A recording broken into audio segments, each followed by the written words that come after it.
Há muitas características do mundo astral que concordam em notável exatidão com o mundo de 4 dimensões, tal como concebem a geometria e a matemática. Tão íntima, na verdade, é essa concordância que se conhece em casos em que o estudo puramente intelectual da geometria da 4ª dimensão despertou a visão astral do estudante.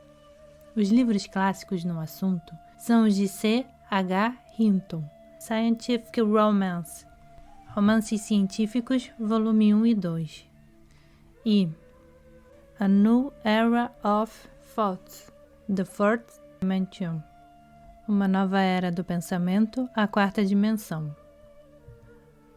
São livros muito recomendados por C. W. Leadbeater, e ele declara que o estudo da 4ª dimensão é o melhor método que conhece para se obter a concepção das condições existentes no plano astral, e que a exposição de C. H. Hinton sobre a 4ª dimensão é a única que dá aqui qualquer espécie de explicação de fatos constantemente observados pela visão astral.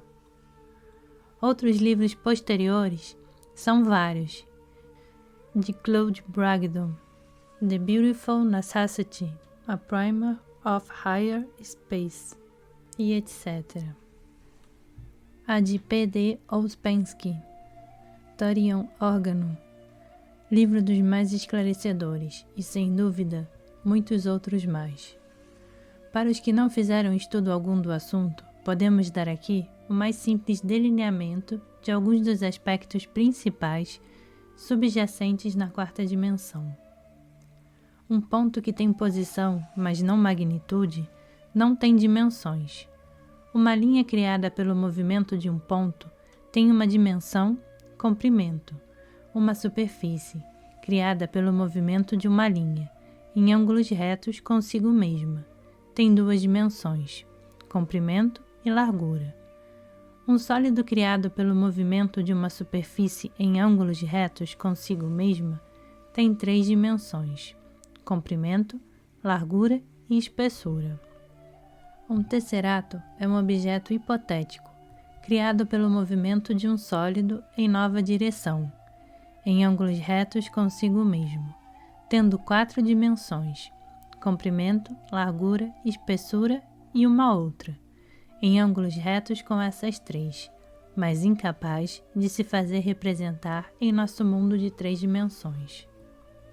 Muitas das propriedades de um tesserato podem ser deduzidas de acordo com o seguinte quadro. Um ponto tem um ponto, nenhuma linha, nenhuma superfície, nenhum sólido. Uma linha tem 2 pontos, uma linha, nenhuma superfície e nenhum sólido. Uma superfície de 4 lados tem 4 pontos, 4 linhas e uma superfície, nenhum sólido. Um cubo tem 8 pontos, 12 linhas, 6 superfícies e um sólido. Um tesserato tem 16 pontos, 32 linhas, 24 superfícies e 8 sólidos. O tesserato, tal como é descrito por C. H. Hinton, foi declarado uma realidade por C. W. Leadbeater, sendo figura bastante familiar no plano astral. No livro Some Occultic Experiences, de J. Van Manen, o autor faz uma tentativa para representar graficamente um globo de 4 dimensões.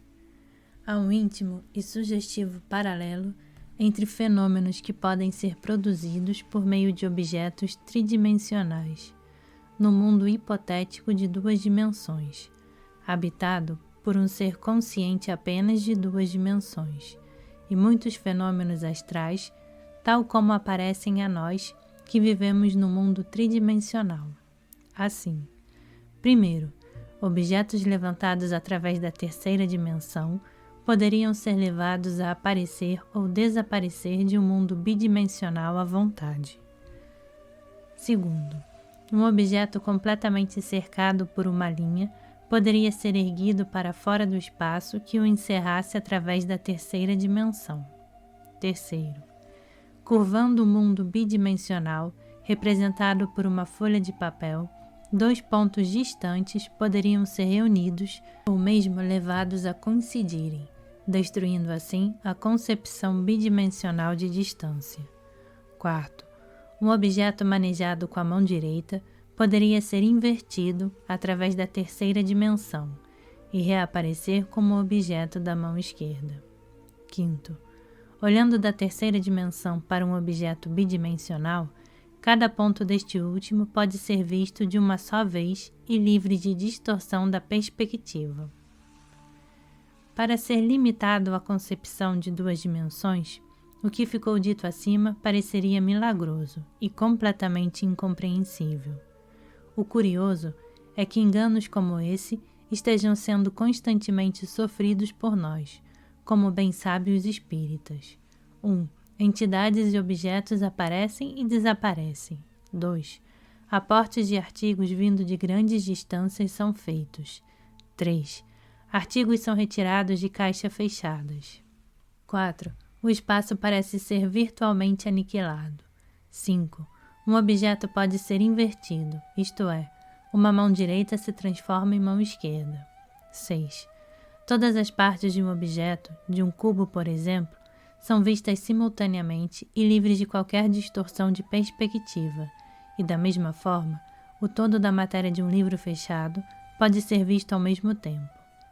Explica-se o surgimento da força nos chakras, por exemplo, que parece não vir de parte alguma, como naturalmente oriunda da quarta dimensão. Um líquido vertido sobre uma superfície tende a espalhar-se em duas dimensões, tornando-se muito fino na terceira dimensão.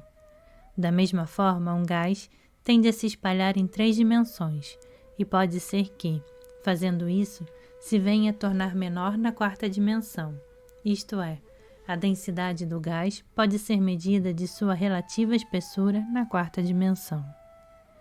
Está claro que não há necessidade de parar nas 4 dimensões. Tanto quanto sabemos, pode haver infinitas dimensões no espaço. Seja como for, parece certo que o mundo astral tem 4 dimensões, o mental tem 5 dimensões e o búdico tem 6 dimensões. Deve ficar claro que, se existirem, digamos, 7 dimensões, há 6 dimensões sempre e em toda parte, isto é, não há isso de ser de 3 ou 4 dimensões. A diferença aparente é devida ao limitado poder de concepção da entidade em apreço, e não a qualquer modificação nos objetos vistos. Essa ideia é muito bem apreciada no livro de Ouspensky. Entretanto, um homem pode desenvolver consciência astral e ainda assim não ser capaz de perceber ou apreciar a quarta dimensão. Na verdade, é certo que o homem médio não percebe a quarta dimensão quando entra no plano astral. Sente apenas como algo enevoado, e a maioria dos homens passa sua vida astral sem descobrir a realidade da quarta dimensão na matéria que os rodeia. Entidades tais como os espíritos da natureza, que pertencem ao plano astral, têm, por sua natureza, a faculdade de ver o aspecto quadridimensional de todos os objetos, mas mesmo eles não os veem perfeitamente, desde que só percebem neles a matéria astral, e não a física, tal como nós percebemos a física e não a astral. A passagem de um objeto através de outro não provoca a questão da quarta dimensão, mas pode ser realizada pela desintegração, método puramente tridimensional. O tempo não é absolutamente a quarta dimensão, mas ainda assim, visualizar o problema a partir do ponto de vista do tempo fornece ligeiro auxílio para a compreensão. A passagem de um cone através de uma folha de papel pareceria a uma entidade que vivesse nessa folha de papel, como um círculo com um tamanho alterado. A entidade, naturalmente, seria incapaz de perceber todos os estágios do círculo como existindo reunidos, partes que são de um cone. Da mesma maneira, para nós, o crescimento de um objeto sólido, visto do plano búdico, corresponde à visão do cone como um todo, e assim lança alguma luz sobre a nossa ilusão de passado, presente e futuro, e sobre a faculdade de previsão. A visão transcendental do tempo é muito bem tratada na história de C.H. Hilton, Stella, que está incluída no segundo volume do livro Romances Científicos. Também existem referências interessantes para essa concepção em A Doutrina Secreta, de H.P.B., volume 1, página 101 e 102, e 3, página 464, editora Pensamento. Importante e interessante observação é a de que a geometria, tal como a temos agora, não passa de um fragmento, uma preparação esotérica para a realidade esotérica. Tendo perdido o verdadeiro senso do espaço, o primeiro passo a dar em direção do conhecimento é a ideia da quarta dimensão. Podemos conceber a mônada, no início de sua evolução, como capaz de mover-se e ver em infinitas dimensões, uma delas sendo cortada a cada passo descendente, até que restem apenas 3, para a consciência do cérebro físico. Assim, pela involução na matéria, vamos perdendo o conhecimento, menos de um ponto de minuto, de todos os mundos que rodeiam, e mesmo que fica, é imperfeitamente visualizado. Com a visão de 4 dimensões, pode-se observar que os planetas isolados em nossas 3 dimensões estão reunidos quadridimensionalmente, sendo esses globos realmente as pontas das pétalas, que são parte de uma grande flor. Daí a concepção hindu do sistema solar como um lótus.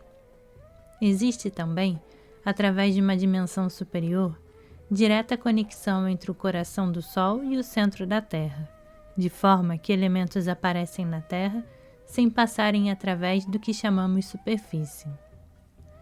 O estudo da quarta dimensão parece levar diretamente ao misticismo. Assim, que C.H. Hilton usa constantemente a expressão descartando o eu, fazendo sentir que, para apreciar um sólido quadrimensionalmente, é necessário olhar para ele não de qualquer ponto de vista, mas de todos os pontos de vista simultaneamente. Isto é, o eu, ou ponto de vista particular e isolado, deve ser transcendido e substituído pela visão geral e destituída de egoísmo.